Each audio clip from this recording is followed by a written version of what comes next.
Hey Francine, how's Tessa doing today? You did go and visit her, right? Hey Frank, it's good to hear from you.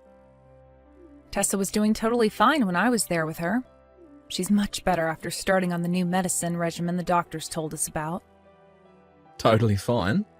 What's that supposed to mean? How can she be totally fine in this situation? No, well, all I mean is that she hasn't gotten any worse. Obviously, her health isn't totally fine, but she is undergoing cancer treatment, so you can hardly expect otherwise. Yeah, I know they're trying to save her life, but chemotherapy really is awful. It's tearing me up to have to see her like this every day. The new medicine they put her on made all of her hair fall out. Wow, is she upset about it? Of course she is. She's still in elementary school. And she's a girl. There's no denying it. She was pretty damn shocked and broken up about the whole thing. It's only natural she would be, right? It would be bad enough for an adult who properly understood everything. She doesn't seem any worse, you say? She didn't seem to be particularly unwell or anything. We should be grateful just for that. We have to take all the victories we can get, no matter how small. I guess, but to be honest with you, I'd be lying if I said it wasn't painful for me to look at her in that state. Her pillow was covered in hair that had fallen out. She's putting on a brave face and pretending she doesn't care, but I'm her mom, and I can tell she's hurting inside. Couldn't take seeing my little princess like that. I had to get out of there, Frank. I left the ward. You did what? You knew this would happen, damn it. The doctors told us her hair would start falling out after the chemo started.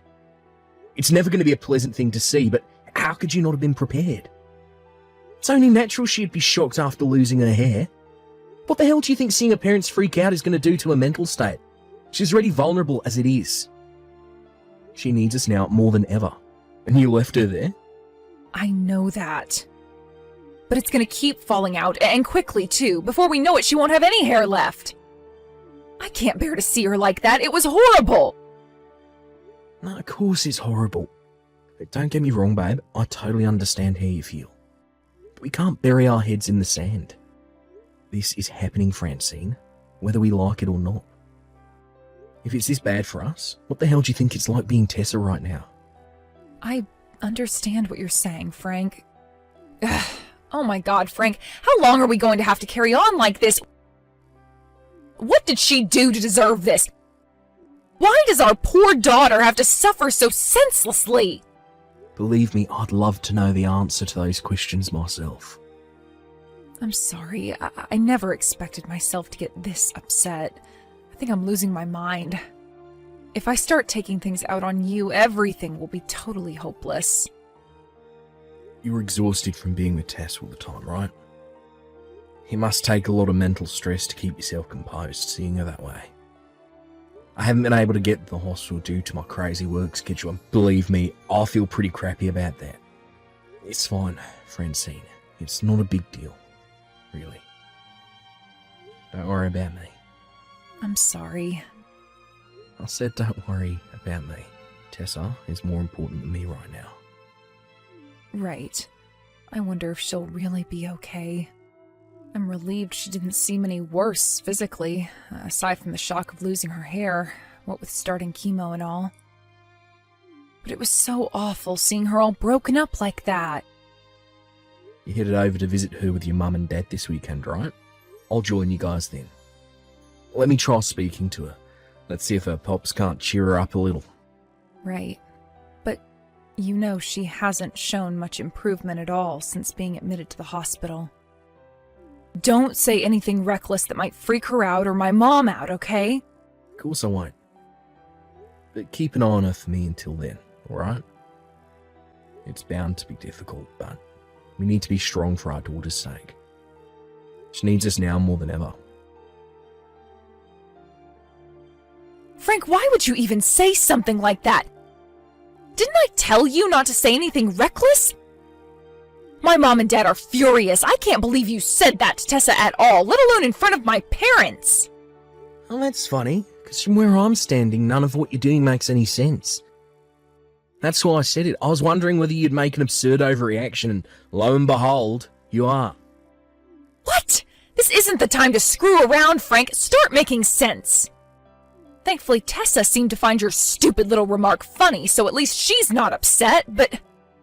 What kind of twisted sicko calls their daughter a baldy while she's on chemotherapy? I can't believe you. Come on, Francine. I didn't put it that bluntly, did I? I worded it more kindly than that, and you know it. But why would you need to say that in the first place? Heh, looks like you went bald, sweetie. Oh well. And to think you laughed, too. You're sick. Who says, oh well, to their freshly bald, cancer-stricken 6-year-old? Do you understand how much your foolish little remark just hurt our poor daughter? That poor girl, she is fighting cancer, and the last thing she needs is her own dad insulting her. Poor girl. Give me a break. The only thing upsetting our daughter is your attitude. Is that the way you treat her every time you visit? If I'd have known, I'd have said something earlier. God damn, my boss keeping me at the office does this all the time. My attitude? What the hell does that mean? All we did was visit her.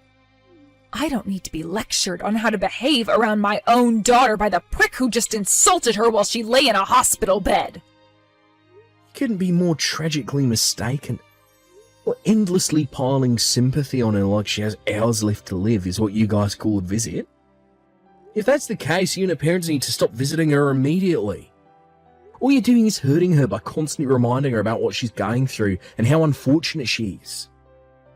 You have no right to say that. Do you have any idea how hard it was for me to calm my parents down after you left the room? They even told me to divorce you. Let them say what they like. I don't care. Let me make this clear. You guys are the ones treating her like a pitiful, helpless victim. What's that supposed to mean? The way you're all huddled around her, wailing, oh, you poor, poor thing. Well, it almost made me want to vomit. I felt like I was at a funeral. Good luck, sweetie. I mean, really. Randomly interjecting crap like, I know all your hair might have fallen out, but you don't need to worry about that one bit, into conversations about her favourite cartoons. You're supposed to be making her feel better, not worse. Stop screwing around with our daughter's emotions, Francine. All we're trying to do is stop her being upset. Ugh, what's the point in trying to explain? An insensitive prick like you would never get it. Insensitive? That's rich coming from you. Are you completely oblivious to how much constantly reminding her she has cancer is hurting her? Why does she need you to bring up the fact she has no hair left every 5 minutes? You treat her like she's in a freaking casket already. It hurts to watch. You treat her like a hopeless victim. You act like you're already at her funeral. All you're doing is upsetting her. What are you suggesting I should say then? You've got some nerve to come at me with this crap despite you being the one who made mean comments about her hair. Mean comments? Please, did she even seem remotely upset by what I said? If anything, that's the biggest smile I've seen on her face in weeks. Do you have no idea what that means? This is pointless. I can't take it anymore. We may as well be banging our heads against a brick wall. I'll be staying at my folks' place tonight. I won't be coming home for a while. Do as you please. I don't want to see your face anyway. Hey, Pops. Did you and Mom have a fight? Hey, Tessa. What's up? What makes you think that? Well, Mom came to see me today, but she seemed way more down than usual. She looked really angry when I smiled at what you said yesterday. Ah, I see. I'm sorry, sweetie. Making you worry about me and your mum like this. It's fine, Pops. You don't have to apologize. But was it bad of me to smile? No, you didn't do anything wrong at all. Me and your mum just had a little difference of opinion. That's all. We were talking about you. About me? Yeah, about you. You know how much we both love you, right? Yeah, I know that. But, well, why were you fighting then? How to put it? You see, it's like this, sweetie. Since me and your mum both love and care about you so much, there are things that we feel so strongly about that we simply can't budge on them. Huh? This is difficult. I don't understand. Ah, right, of course. Let me ask you this, Tess. Do you like your mum? Yeah, I love her. Right? Well, I love her too. But how would you feel if your mummy, who you did love, did something bad to your pops? I'd get mad and tell her to stop, 'cause I love my pops too. I want all three of us to be friends and get along. Well, that's how things are between me and your mum right now. We still haven't made friends yet. Which is why I want you to know you're not in the wrong here. When will you make friends? Right away? It'd be nice if we could make up right away. But to tell you the truth, I don't know myself either. Hey, Pops, you know when you said I was bald and laughed? I was happy. Oh, where did that come from all of a sudden? Ever since I got sick, Mom and the others have been making me feel so sad all the time. They act like I'm gonna die. I'm not helpless and I'm not gonna die. That's right, Tessa. You're not. You must hate being treated like that when you're working so hard to get better. You're the only one who doesn't treat me like some pathetic victim, Pops. That's why I'm super happy you're my Pops. That's right, sweetie. You're no victim. I just wish everyone else understood that. Sorry to bother you, Frank. Do you have time to talk right now? What's up? Is this about yesterday? Yeah, it's about yesterday. I thought maybe we could try talking things over again. Look, about that, I said too much myself. I was wrong. I'm sorry. No, you don't have anything to apologize for, honey. We were the ones in the wrong after all, right? What? Are you feeling okay? Am I hallucinating? You were furious with me yesterday. This evening, I got a call from Tessa. She told me why you got so mad. I think I more or less understand it now. From Tessa? Wait, she called you about that? Really? I see. She said us fighting was really hard on her. She pretty much ordered us to make up as soon as possible. That's not all. She burst into tears. What the hell are we playing at, Frank? You're right. Us fighting over what's best for our daughter doesn't really make any sense if us fighting makes our daughter cry now, does it? Right. That's why I'm sorry. I never stopped to think about why you were angry in the first place. I just reacted. No, it was wrong of me not to explain too.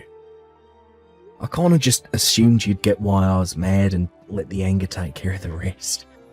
I haven't had my head on straight lately, what with everything that's going on. I guess you could sound quick to anger.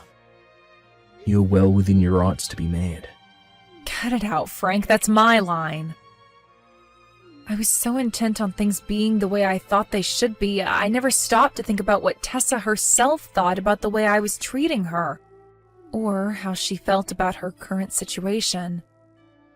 I just decided what was best for her by myself based on nothing but assumptions. I realized I clearly wasn't doing her any favors the moment she burst into tears. Go easy on yourself, babe.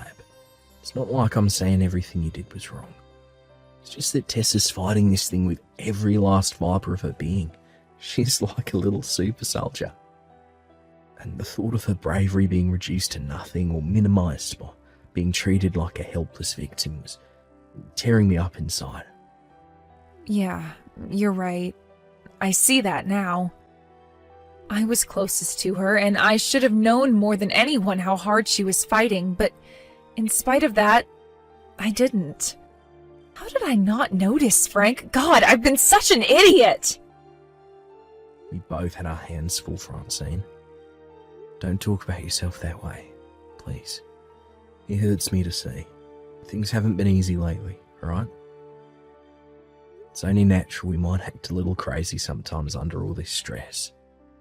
She got hospitalised out of nowhere after all.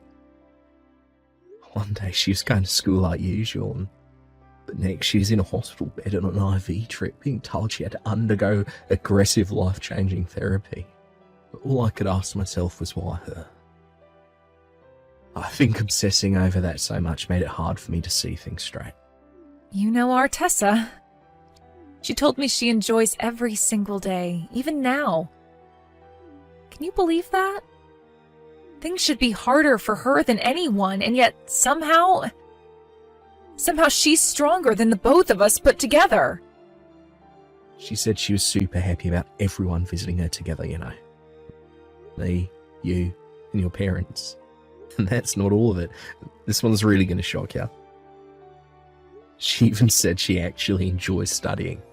Apparently she works on her textbooks and printouts from school every day in the hospital ward. She told me all about how when she gets out of hospital she wants to try out a bunch of new things at school. Volleyball club, piano lessons, fencing. I could barely keep up as she listed off all her new goals. She said she gets excited just thinking about it. I had no idea she had all these plans for the future. No, it's not that I didn't know. Maybe I just didn't try to find out. It's just like I said, right? I wasn't seeing things straight, and neither were you. There's no need to go beating yourself up over it. Me and you have been through a lifetime's worth of stress in the last few weeks. Seeing her after she lost all of her hair like that for the first time, it terrified me so much that I ran out of her room in a panic. Yeah, I know, babe. I know you did. She told me she wished I didn't do that. You just laughed it off like it was nothing when you saw her without her hair for the first time, right?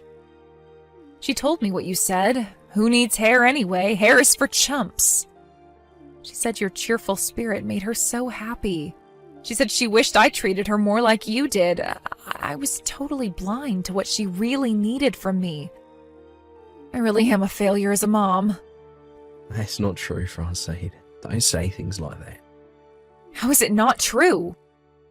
I know you just said we weren't seeing things straight, but even in spite of that, even in spite of all the stress, all the pain, all the heartache, and all the worry, you still managed to understand how she was feeling and what she wanted, but me? Nope. I failed her. I'm not fit to be a mother. If you're not fit to be a mother, why'd you get so mad at me?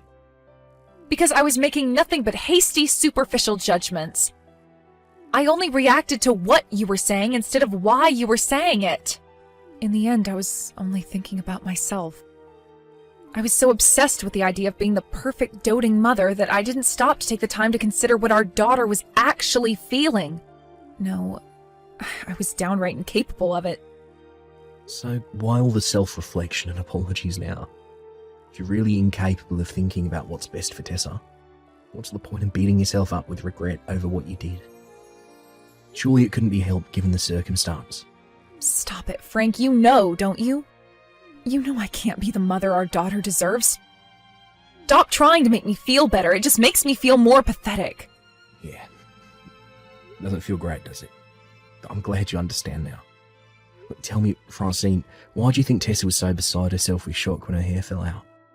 Because she's a girl, surely. But then... No, wait.